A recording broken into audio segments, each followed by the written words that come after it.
Class में बैठा मैं बीती रात के बारे में ही सोच रहा था। सर सामने ही पढ़ा रहे थे पर मेरा ध्यान वहां लग ही नहीं रहा था। वही सीन आंखों के सामने रिपीट हो रहे थे कि मैं उस लड़की के इतनी पास होके भी उससे कुछ कह क्यों नहीं पाया।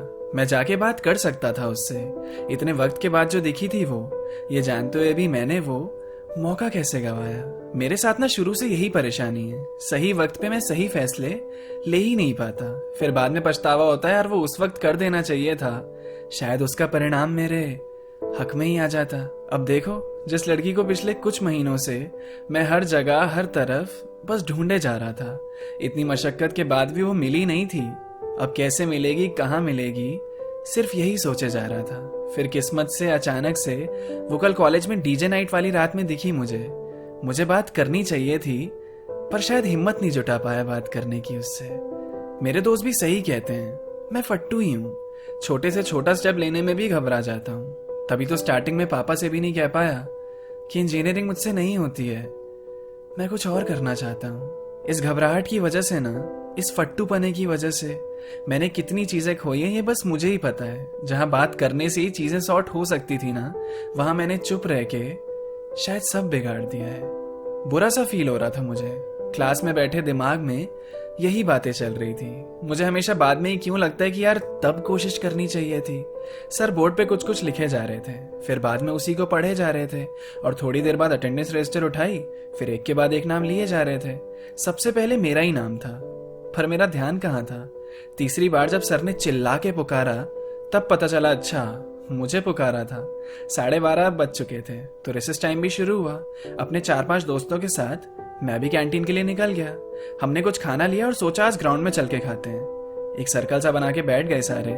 ये 1 घंटे की रिसेस ही तो मिलती है जिसमें चैन फरमा पाते हैं। हमारे साइड में 4-5 लोगों का एक और ग्रुप बैठा हुआ था।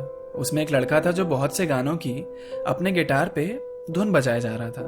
बहुत अच्छा सा लग रहा था उसे सुन के। म्यूजिक में मेरा इंटरेस्ट भी बचपन से ही है और गाने का शौक भी बहुत ज्यादा। मैं भी मन मन में वो गाने गुनगुनाए जा रहा था जिसकी भी धुन वो बजाता। फिर थोड़ी देर बाद मैं उस लड़के के पास गया। इतना अच्छा बजा रहा था कि तारीफ करने से रहा नहीं गया। वैसे अंदर की बात बताऊं तो मेरा गाने का दिल कर रहा था, तो मैंने जाकर उससे पूछा, यार मैं एक गाना गाऊं, तुम उसके कॉर्ड्स बजा सकते हो क्या? उसने बोला हाँ भाई क्यों नहीं, शुरू करो, मजा आएगा। मेरे दोस्त भी सारे मुस्कुराते हुए मुझे देख रहे थे, सुनने की फिराक में कि ये क्या गाएगा। मैंने एक सांस भरी और गाने लगा। नौटंकी साला का वो गाना गाया, मेरा मन कहने लगा। और जितने भी लोग तब हमें सुन रहे थे वो साथ ही साथ रिदम में क्लैप भी करने लगे। धीरे धीरे सुन के कुछ और लोग भी इकट्ठा हुए। मेरी नजर पड़ी तो कुछ लोग वीडियोस भी शूट करने लगे थे। फिर गाना खत्म होने के साथ ही लगभग 40 से 45 लोगों की भीड़ सामने थी। फिर कुछ ने आके मुझे पर्सनली भी कहा कि यार गाना और गाने की चॉइस बहुत बढ़िया थी। फिर उसी भीड़ में से एक लड़की ने मुझे हाथ दिखाया और बोला, हाय मिस्टर सिंगर, रिमेम्बर मी? मैंने उसकी तरफ देखा, ध्यान दिया तो समझ आया, अरे ये तो वही है, एग्जाम हॉल वाली लड़की। मैंने दोस्तों से कहा, यार मैं अभी आया, अब डायरेक्ट क्लास में मिलते हैं। मैं जाने लगा उसके पास, मुस्कुराता हुआ चेहरा लेके। वो सच में ही है ना वहां, या मुझे दिन में ही सपने दिख रहे हैं? आज मुझे नहीं दिखी वो, उसने देखा है मुझे। मैंने उसे पुकारने की कोशिश नहीं करी, उसने बुलाया है मुझे। ये पल भी किसी ख्वाब से कम थोड़ी ना है। जिसके बारे में सोच रहा था मैं, वो सामने खड़ी है मेरे। ये हकीकत है, कोई भ्रम थोड़ी ना है। मैं गया उसके पास और कहा, हाय कैसी हो? उसने बोला, मैं अच्छी हूं, तुम कैसे हो? उसकी जुबान से तुम सुन के तो मैं वैसे ही फर्स्ट क्लास हो गया।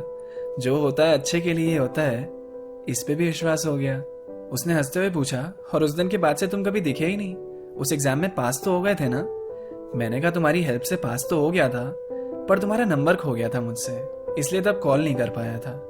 उसने कहा, अच्छा ये बात है, तो इस बार तुम अपना नंबर दे दो मुझसे नहीं खोएगा। और कभी फुर्सत में मिलते हैं कॉलेज के बाहर, कल सैटरडे ऑफ है वैसे, तो कल ठीक रहेगा? मैंने बोला हाँ ऑफ कोर्स। फिर हम दोनों ने नंबर्स भी एक्सचेंज कर लिए। फिर थोड़ी देर बात हुई, उसने मेरे गाने की तारीफ करी और उसके बाद टाइम हो गया तो हम दोनों अपनी अपनी क्लास की तरफ चल दिए। जाने से पहले उसने कहा कि कल टेक्स्ट करेगी, कहाँ मिलना है। आज अपनी मिलने की तारीख भी फिक्स हो गई और मुझे ये भी पता चल गया उसका नाम क्या है। वो खुशी वाली फीलिंग नहीं होती है कि अब तुम्हारा मूड खराब हो ही नहीं सकता, वैसा ही महसूस हो रहा था मुझे। कैसे मेरा नाम लेकर उसने मेरा नंबर सेव किया था। आभाष, अपना नाम भी आज पहली बार प्यारा लगा है मुझे। मैं आजाद मन से गुनगुनाता हुआ मुस्कुराता हुआ चल रहा था। अभी कुछ देर पहले खुद से नाराज था जो, वो गुस्सा भी मेरा ढल चुका था। अब तो इंतजार है उससे मिलने का, देवांशी से मिलने का। बस कल का दिन जल्दी आए। बहुत इंतजार किया था इस दिन का। फिर कल सुबह उसका टेक्स्ट आया। शाम को टी शॉप पे उसने मिलने बुलाया।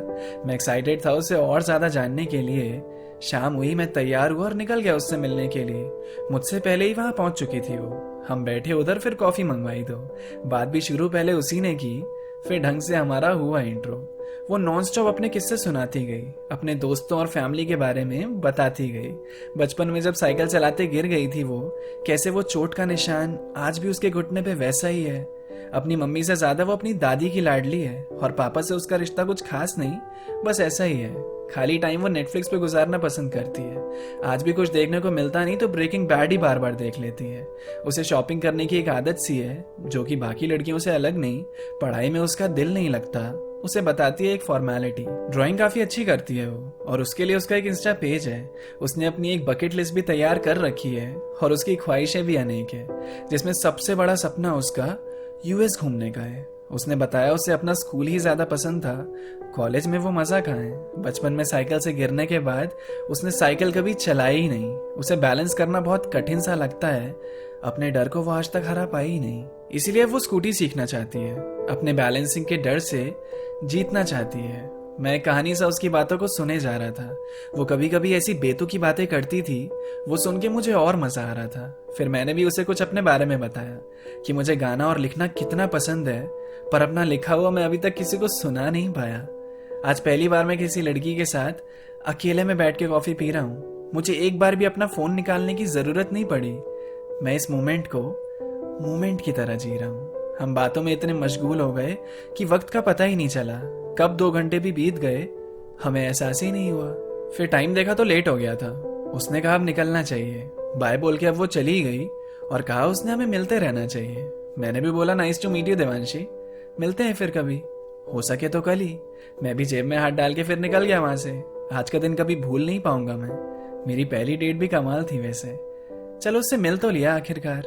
कोशिशें सच में बेकार नहीं जाती हैं यार। अपनी कहानी भी कमाल ही है ना। जब लिखी जाएगी तो कैसे लिखी जाएगी कि एग्जाम हॉल में पहली मुलाकात। बड़े सारे ख्याल भी मन में दौड़ रहे थे। मैं घर पहुंचकर अपनी डायरी लेकर बैठ गया। लिखते लिखते उसे शब्दों से भरता गया। उसी के ख्याल चल रहे थे और देखो उसका मैसेज भी आ गया। फिर यूं ही कॉल्स पे बातें, मैसेज पे रातें कटती गई। हम जैसे जैसे मिलते रहे हमारी आदतें भी मिलती गई। अब तो उससे बात करने का मैं सोचता ही था, और मेरे ख्याल से पहले उसका मैसेज सामने। वो मेरी पसंद नापसंद को मुझसे ज्यादा जान गई, और मैं भी उसको उससे ज्यादा लगा जानने। हम बड़े अजीब हो जाते थे साथ में रह के। पागलपन सारा निकल के बाहर आता था।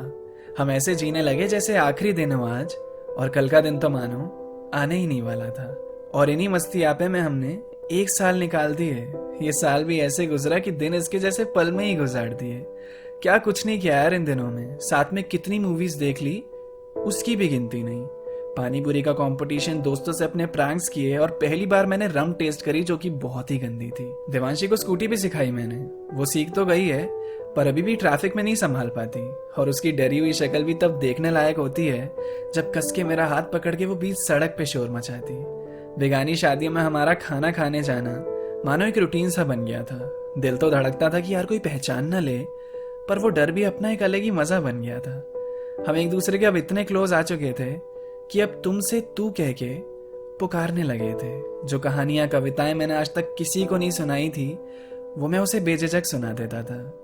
मैं इतना अपना सा मानने लगा था उसे कि अपनी पर्सनल से पर्सनल बातें भी सबसे पहले उसे बताता था। उसके साथ वक्त बिताने से ना मैं अपनी सारी परेशानियां भूल जाता था। उसे बता भी रखा है मैंने, मुझे पसंद है वो, पर तब मेरी बात को उसने मजाक माना था। मैंने भी ज्यादा जोर नहीं दिया, क्योंकि जानता हूं अभी इन सब के लिए बहुत टाइम है हमारे पास। मैं अभी इस मोमेंट को बर्बाद नहीं करना चाहता। इसका एक एक पल जीना चाहता हूं बार बार। वो भी मेरे संग होके जब हंसती है ना, उसकी वो हंसी एकदम प्राइसलेस लगती है। पर जब गुस्से से तिल मिला के मेरे पास हो, तब उसकी सारी गालियां भी मुझे ही सुननी पड़ती है। हम दोनों एक दूसरे से फ्लर्ट करते रहते हैं, और मैं समझता हूँ उसका एक अलग ही मजा है।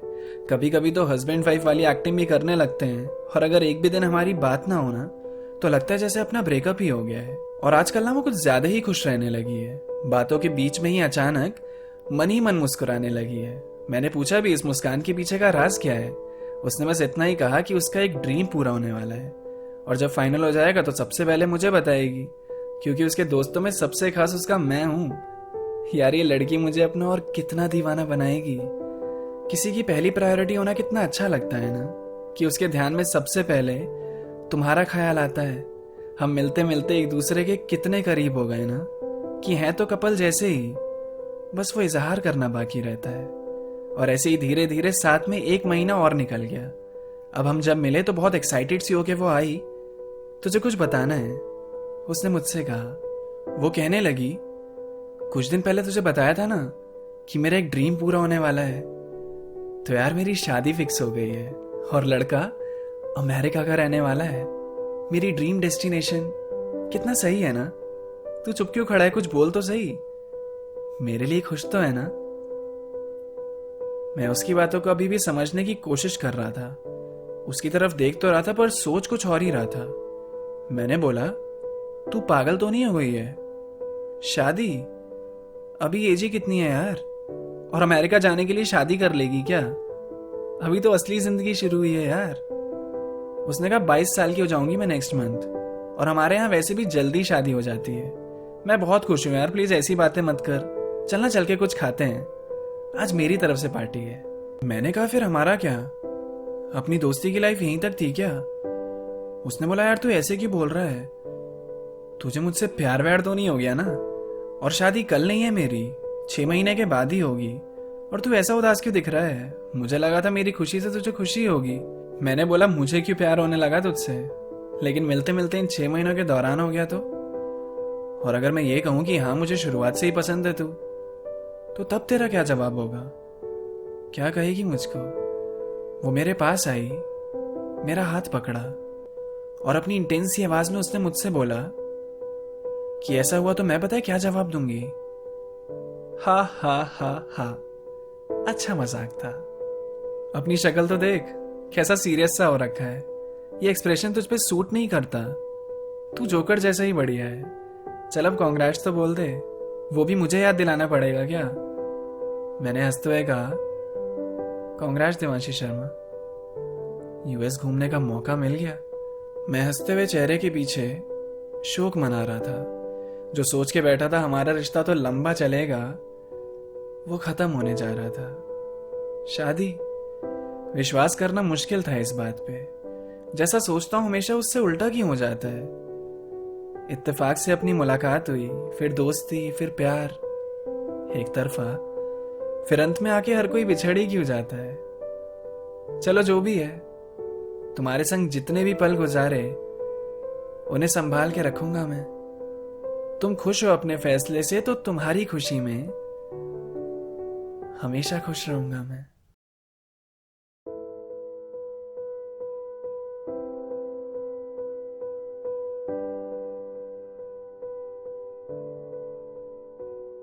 पर एक सवाल अभी भी मन में है, उसका जवाब कैसे दोगे? पहले की तरह, पुराने वक्त की तरह बोलो, तुम फिर कब मिलोगे?